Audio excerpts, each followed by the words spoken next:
At the beginning of Mark chapter 9, Jesus says to his disciples that are there that there are some who are there at that particular moment who will not taste death before they see the kingdom of God coming in power.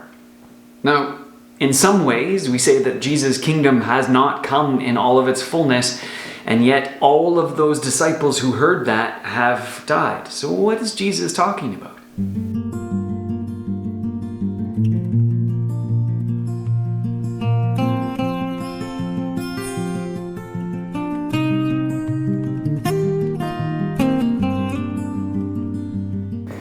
Now, the very next story we get in Mark chapter 9 is actually the story of the Transfiguration, when Jesus, as he's going up the mountain with Peter, James, and John, his clothes are transfigured, and we basically get to see a glimpse of his glorified body, of what he's like as the second person of the Trinity, as God himself, and how Moses and Elijah are there talking with him about his coming departure in Jerusalem, and how Peter kind of says, "Oh, this is amazing, God, this is really good. We got to set up some tents here." Maybe he's thinking about inviting people to come up so that they can witness what's going on, so that they can see the kingdom come in power. And that's one way that we can understand this, that Jesus says to those disciples, and then we see Peter, James, and John in the very next story actually seeing the kingdom of God come in power. But we also need to remember that coming in power is a little different in God's kingdom.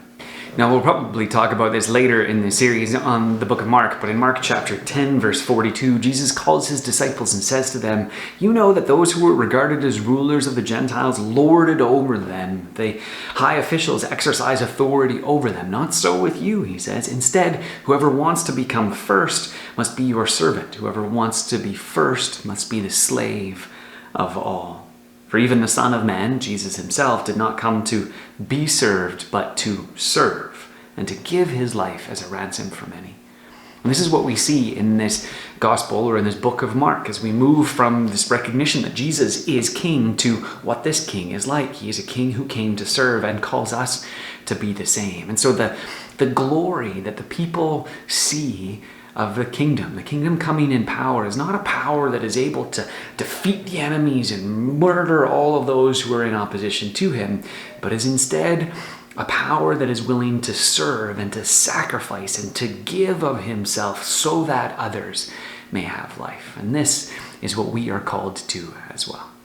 So may you see the kingdom of God has come in power as Jesus gave himself on the cross. And may you see the kingdom of God come with power all around you as others who see Jesus and call him Lord serve and give themselves to others. And may you see the kingdom of God show up in your own life as you serve others and give of yourself for them.